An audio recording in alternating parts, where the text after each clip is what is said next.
بسم اللہ الرحمن الرحیم وبہ نستعین وصلی اللہ علی نبینا محمد وعلی آلہ واصحابہ اجمعین وبعد۔ قبل اس کے کہ نئے درس کا آغاز ہو، ہم اس کی ابتدا کریں، مناسب سمجھتا ہوں کہ کل کچھ باتیں ادھوری رہ گئی تھی، اور خاص طور سے جب بجلی چلی گئی تو ایک ہمارا درس عام لوگوں تک نہیں پہنچ سکا۔ خاص لوگوں تک تو ضرور پہنچا، لیکن جو ایک اہم مقصد ہے ہمارے درس کا کہ عام لوگ بھی اس درس سے استفادہ کریں، تو ان لوگوں نے سوچا ہوگا کہ آخر کیا وجہ ہے کہ کیا ہے درس بیچ ہی میں بند ہو گیا، موقوف ہو گیا۔ تو کچھ پیچھے سے ہم اپنی بات شروع کریں گے۔ کل کی باتوں میں سب سے پہلی بات یہ بتلائی گئی تھی آپ حضرات کو کہ شرک کہتے کس کو ہے، شرک کی تعریف کیا ہے۔ عربی میں جو اہل علم نے، علماء کرام نے شرک کی تعریف فرمائی ہے وہ یہ کہ جعل شریک للہ سبحانہ وتعالی فی ربوبیتہ و الہیتہ، کہ اللہ رب العالمین کی ربوبیت میں اور اس کی الوہیت میں غیر اللہ کو پارٹنر بنانا، شریک بنانا، خاص طور سے الوہیت کے معاملے میں، اس کو شرک سے تعبیر کیا جاتا ہے۔ اور پھر شرک کی چند مثالیں آپ کے سامنے ذکر کی گئی تھیں کہ مثال کے طور پہ اللہ رب العالمین کی عبادت نہ کر کے غیر اللہ کی عبادت کی جائے، غیر اللہ کے لیے جانور ذبح کیا جائے، نذر و نیاز کیا جائے، غیر اللہ سے اسی طرح ڈرا جائے جیسا کہ اللہ رب العالمین سے ڈرنے کا حق ہے، غیر اللہ سے دعائیں کی جائیں، یہ سب شرک کے اندر داخل ہے۔ اس کے بعد ہم نے یہ بتلایا تھا کہ شرک کی دو قسم، شرک اکبر اور شرک اصغر۔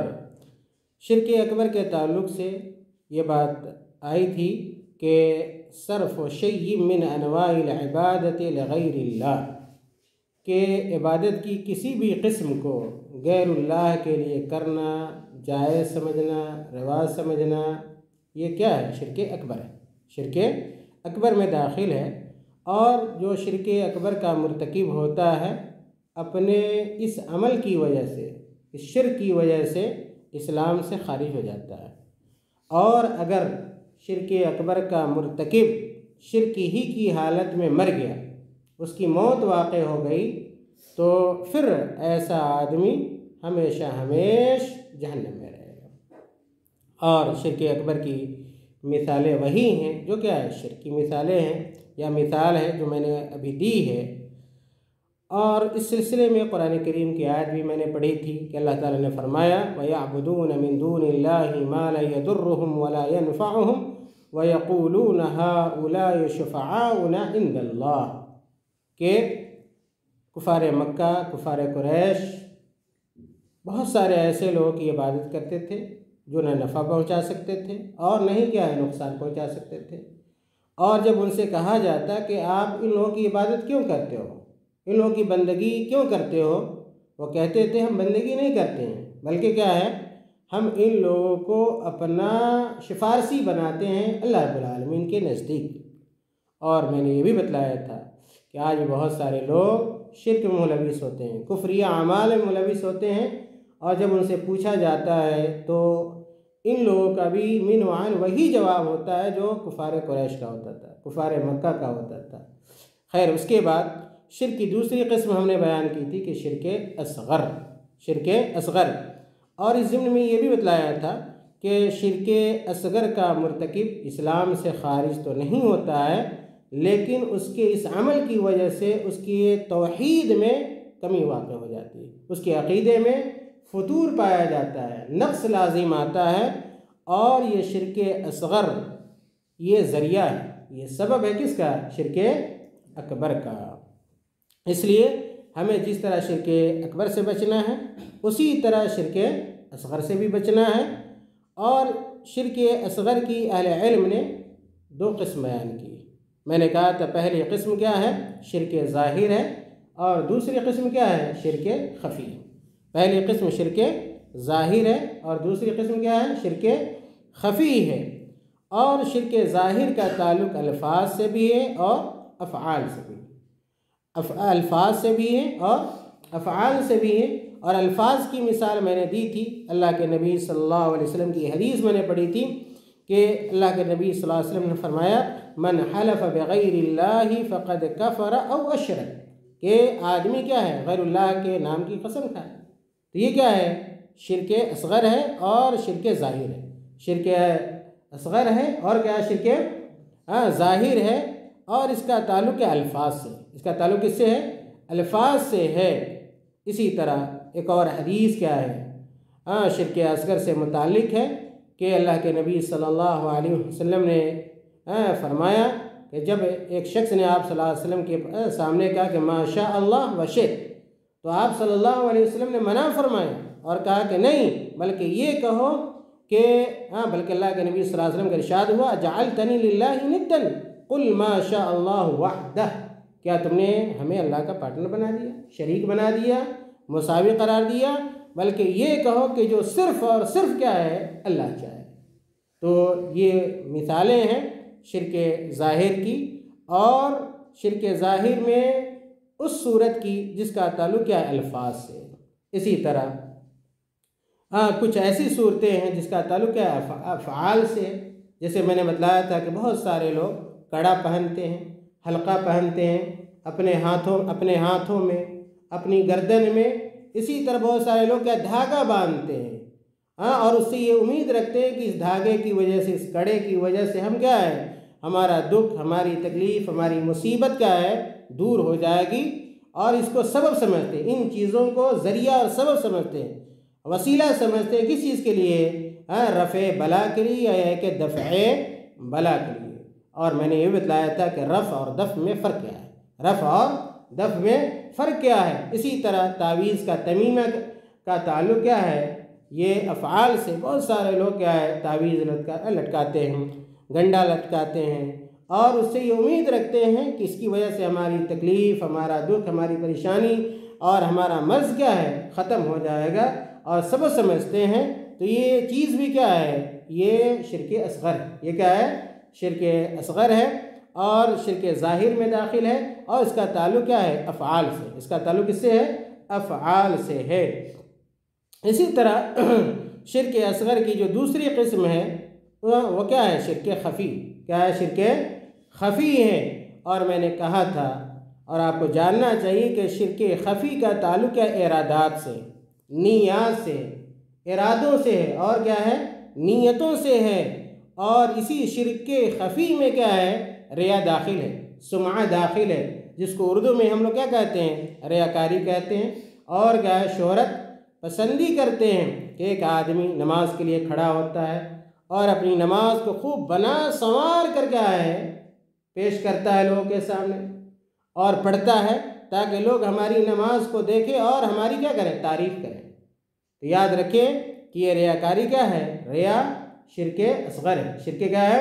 اصغر ہے۔ اسی طرح ایک آدمی کیا کھڑا ہوتا ہے، مالدار ہوتا ہے اور صاحب دولت ہوتا ہے، اور صدقہ و خیرات کرتا ہے۔ صدقہ و خیرات کیا فی نفس ہی اچھا عمل ہے، لیکن اگر اس کے اندر شہرت پسندی آ جائے، سمعہ آ جائے، دکھاوا آ جائے، تو یہ چیز کیا ہے؟ پھر کیا ہے؟ شرک کے اندر داخل کیا ہے؟ ہو جاتی ہے۔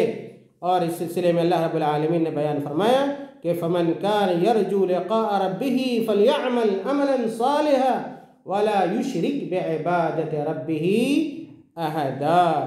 اور میں نے ذکر کیا کہ اعمال کی قبولیت کے لیے، اعمال صالحہ کی قبولیت کے لیے دو بنیادی شرط ہے۔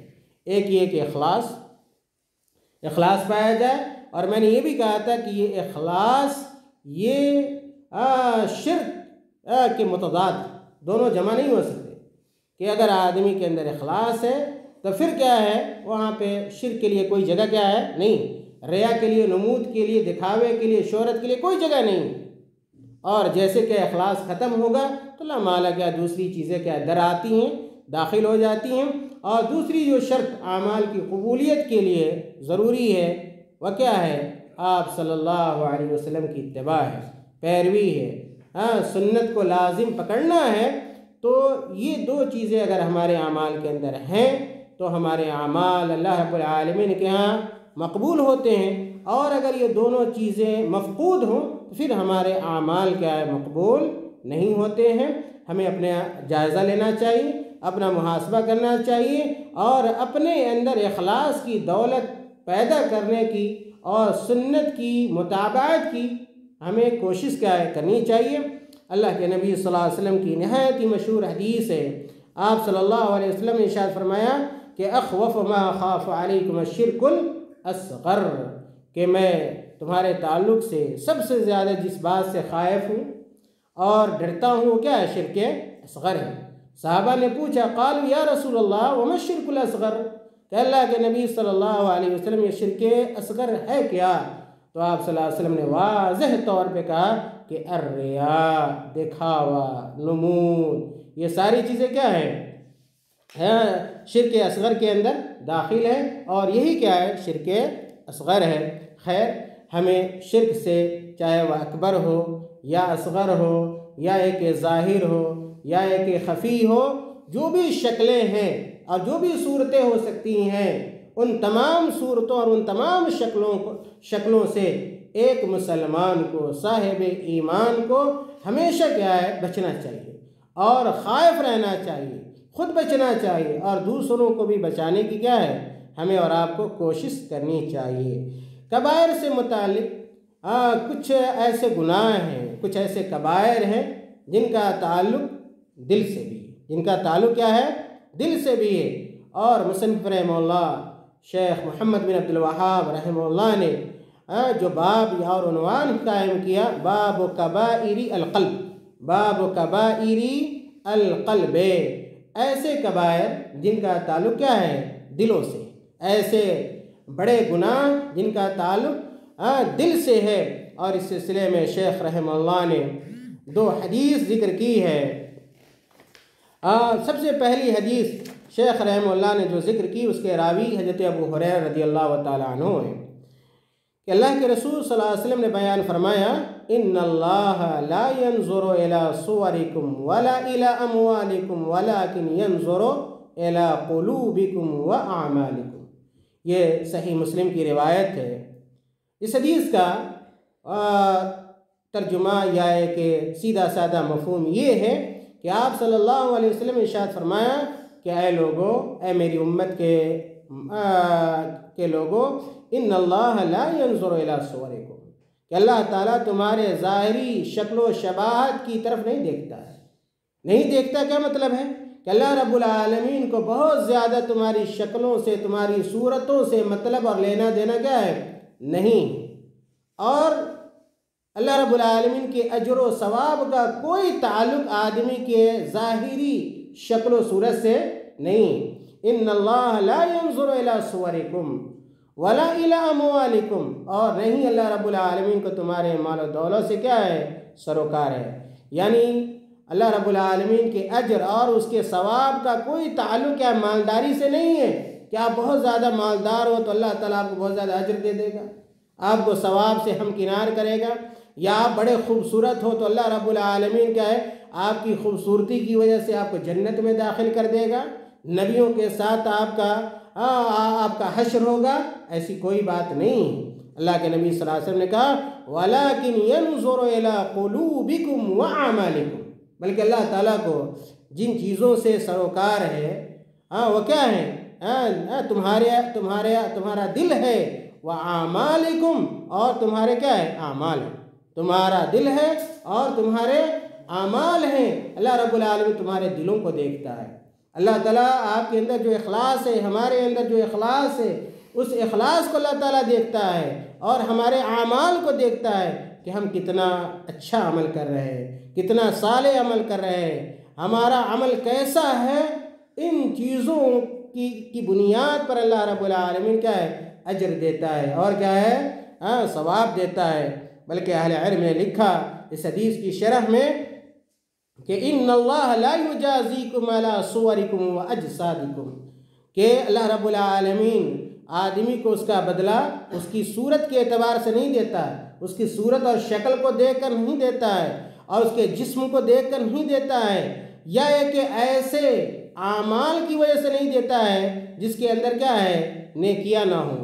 وَلَا عَلَىٰ أَمْوَالِكُمْ الْخَالِيَّةِ مِنَ الْخَيْرَاتِ، کہ ایسے اعمال جس کے اندر نیکیاں نہ ہوں اور اخلاص نہ ہو، تو ایسے مال و دولت کی کوئی حیثیت نہیں ہے اور کوئی قدر و قیمت اللہ رب العالمین کے ہاں نہیں ہے۔ اور ایسی چیزوں کے ذریعے ایک انسان اللہ تعالیٰ کے قریب بھی کیا ہے، نہیں ہو سکتا ہے، بلکہ اللہ رب العالمین کن چیزوں کو دیکھتا ہے، وَإِنَّمَا يَنْظُرُ إِلَىٰ قُلُوبِكُمْ الَّتِي هِيَ مَحَلُّ التَّقْوَىٰ۔ محل التقویٰ کیا ہے؟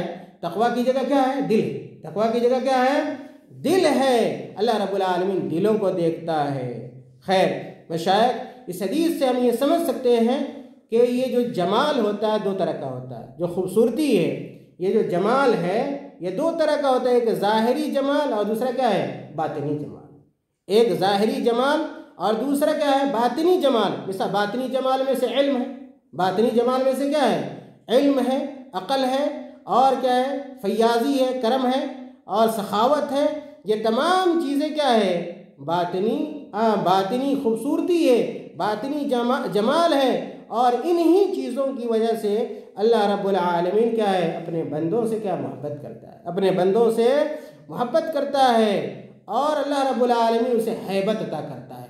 جو جس قدر دیندار ہوگا، اللہ تعالیٰ سے ڈرنے والا ہوگا، اللہ کا خوف رکھنے والا ہوگا، ایسے لوگوں کی مقبولیت اللہ رب العالمین کیا ہے، مخلوقات میں رکھ دیتا ہے، اور ایسے لوگوں کی ایک ہیبت ہوتی ہے جو دوسرے لوگوں پر کیا ہے، طاری کیا ہے، ہوتی ہے۔ چنانچہ ہمیں کوشش کرنی چاہیے، اس بات کی کوشش کرنی چاہیے کہ ہم اپنے اندر باطنی جمال پیدا کریں، باطنی جمال پیدا کریں، اور جو ایک مومن کے اوصاف ہوتے ہیں، خصائص ہوتے ہیں، صفات ہوتے ہیں، وہ صفات کیا ہے، ہمارے اندر کیا ہے، پائے جانے چاہیے۔ ہماری پوری کوشش صرف ظاہری جمال کے اوپر نہیں ہونی چاہیے، کہ ہمارے کپڑے اچھے ہو جائیں، ہمارے چہرے اچھے ہو جائیں، ہمارے پاس مہنگی گاڑیاں آ جائیں، یہ سب ظاہری چیز ہے، اور اللہ رب العالمین کو ان چیزوں سے کیا ہے، کوئی لینا دینا نہیں۔ امام غزالی رحمۃ اللہ علیہ، امام غزالی رحمۃ اللہ نے بڑی اچھی بات کہی اس حدیث سے متعلق۔ کہتے ہیں کہ اس حدیث سے یہ پتہ چلتا ہے ان محل القلب موضع نظر الرب، کہ جو دل ہے یہ اللہ رب العالمین کے دیکھنے کی جگہ ہے۔ اللہ تعالیٰ کہاں دیکھتا ہے؟ دلوں میں دیکھتا ہے۔ کہتے ہیں کہ افسوس ہے ان لوگوں سے متعلق کہ جو اپنے چہروں کا تو بڑا محاسبہ کرتے ہیں، بڑا جائزہ لیتے ہیں کہ ہمارا چہرہ خوبصورت ہے یا نہیں ہے، ہمارا بدن خوبصورت ہے یا نہیں ہے، ہمارے کپڑے خوبصورت ہے یا نہیں ہے، لیکن جہاں اللہ رب العالمین دیکھنا چاہتا ہے ان چیزوں کی وہ فکر نہیں کرتے۔ دل ان کا گندا ہوتا ہے، دل سیاہ ہوتا ہے، دل میں غلاظت ہوتی ہے، شرک ہوتا ہے، کفر ہوتا ہے، تاریکی ہوتی ہے، اور کیا معصیت ہوتی ہے، ان چیزوں کو چھوڑ دیتے ہیں، لیکن ظاہری خوبصورتی سے متعلق کیا ہے، ان کی بڑی کیا ہے، کوششیں ہوتی ہیں۔ اس لیے ہمیں جاننا چاہیے اور اس پر ہمارا عمل ہونا چاہیے کہ ظاہری خوبصورتی سے زیادہ ہم کیا ہے، باطنی خوبصورتی پہ کیا دیں، توجہ دیں، اور باطنی خوبصورتی ہی اللہ رب العالمین کے یہاں کیا ہے، تقویٰ، یا کہ اسی طرح اللہ رب العالمین جو دیکھتا ہے وہ باطنی خوبصورتی کو اور باطنی جمال کو اللہ رب العالمین دیکھتا ہے۔ تو ظاہر کو بنانے سے زیادہ کیا ہے، ہمیں باطن کو سنوارنے کی کیا ہے، کوشش کرنی چاہیے، جیسا کہ اس حدیث سے معلوم ہوتا ہے۔ اس سلسلے میں شیخ رحمہ اللہ نے دوسری جو حدیث کا ہے ذکر کی ہے، وہ بھی بڑی مشہور حدیث ہے۔